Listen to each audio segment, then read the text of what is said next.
Hamas, a Palestine-backed militant group, infiltrated Israel with hundreds of armed gunmen. Their latest attack is to drive Israel out of Gaza, but to also claim leadership and power over the Palestinians on the West Bank.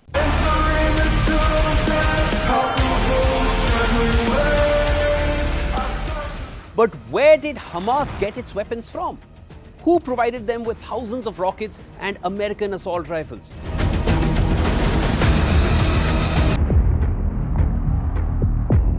A major part of Hamas' arsenal consists of rockets such as the Iranian Fire 3 and Fire 5 and Fateh 110 surface-to-surface ballistic missiles. They also have the air defense system Mutbir 1, Syrian-made M302 rockets, the Kalashnikov assault rifles, and sophisticated American assault rifles like the M16, M2, M4, and the M240. They have their own arsenal of Al-Zawahiri suicide drones and tactical paragliding equipment with which some Hamas fighters paraglided into Israel and began the carnage on the 7th of October. This was an image released by the Israeli Defense Forces after an American M16 rifle was recovered after neutralizing two terrorists. نشكر السلطات الأوكرانية لبيعنا هذا السلاح. إن هذا السلاح سوف نستخدمه ضدكم يا أعداء. A close look at these weapons reveals an American M2 machine gun, an M4 carbine, even used by NATO, and a M240 machine gun as well. Huh? Oh, you don't say, right? I wonder what Joe Biden thinks about this situation that is going on at the moment. You know, we not only reject terrorism, but it goes beyond that. It goes beyond rejecting terrorism. Oh my gosh, guys, oh my gosh, breaking news. Joe Biden rejects terrorism. Oh my gosh, wow. You know, I spoke with Prime Minister Netanyahu for I don't know how many times, but again this morning. And already we're surging additional military assistance to the Israeli Defense Force, including ammunition, interceptors to replenish the Iron Dome, and we've moved the U.S. carrier fleet to the Eastern Mediterranean, and we're sending more fighter jets there in that region, and made it clear to the Iranians, be careful. We want to make it real clear. We're working on every aspect of the hostage crisis in Israel, including deploying experts to advise and assist with recovery efforts. Now, the press is going to shout to me, and many of you are, that Joe, you just said you're gonna make it clear, fam. Like, what was that? that, you know, what are you doing to bring get these folks home? If I told you, I wouldn't be able to get them home. Folks, there's a lot we're doing. Yeah, Joe, hell yeah. There's a lot you're doing. But, one question. Who provided them with thousands of rockets and American assault rifles? A big difference to tell the American people the truth about what our options are in ending this war. If tomorrow the order goes out from I'm President of the United States, I issue an order, end the war today, begin to withdraw all American troops. It will take a year to get the American troops out. Do you hear me now? That's the truth. It will take a year to get them physically out. Now, if you leave all the equipment behind, you might be able to do it in 7 months.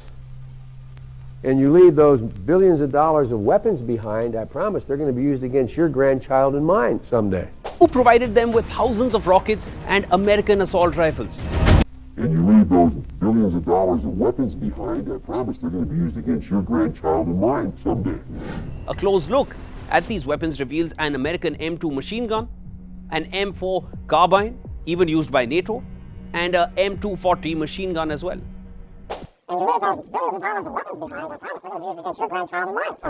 Listen, let me make this clear. I'm not gonna act like I'm a scholar in Middle Eastern conflict, because I'm not. But I do have discernment and I can think critically. And the signs that I'm seeing here is a huge red flag. Especially the fact that he actually stated it in 2007 and did it during his administration, leaving billions of dollars of equipment in Afghanistan. What did you expect? Like, what did you expect? And the way how, you know, the United States pulled out of Afghanistan, like, you know, that was weak, that was cowardly, and that was pathetic, like literally pathetic. I think the devil is in the details. This administration definitely wants war with Iran, right? And it's the reason why you said this. Iranians, be careful. A lot at stake in how we encourage Israel to respond to the horrifying Hamas attacks. Wisdom and long-term thinking are essential, but you will not be surprised to learn that is not what we are getting. Watch this person, for example, who happens to be the media's pick for President of the United States. This is not just an attack on Israel. This is an attack on America, because they hate us just as much. And what we have to understand is this is the reason that we have to unite around making sure our enemies do not hurt our friends. America can never be so arrogant to think we don't need friends, just like we needed them on 9/11. That's why Ukraine needs us when Russia's doing this. That's why Israel needs us when Hamas and Iran are doing this. And I'll say this to Prime Minister Netanyahu: finish them. Finish them. Hamas did this. You know Iran's behind it. Finish them. They should have hell to pay for what they've just done. This was an attack on America, she says, when in fact it was not. And for that reason, we must, quote, finish Iran, a nation of nearly 90 million people. What are we watching here? This is not sober leadership. She's a child, and this is the tantrum of a child. Ignorant, cocksure, bloodthirsty. Yet no one in Washington scolded her for it. In fact, they aped her hysteria.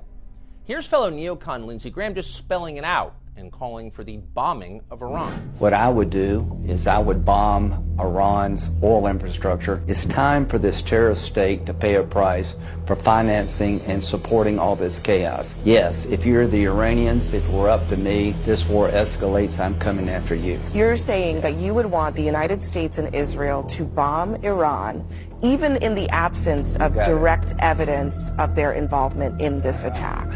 Yeah. Iranians, be careful when you literally just gave them $6 billion to commit these atrocities. Who do these people think we are? They're fabricating this war because they want to start World War III. They want to support their depopulation agenda, and he's with it full force, alright? Again, guys, I'm not going to tell you what to think, right? But form your own conclusion and your own opinion. Do your own research. Don't take what I'm telling you. Don't take what the media is telling you. Okay? Think critically. Alright? So please like, share, and subscribe. And remember, you're not doing it only for me. You're doing it for those who are asleep.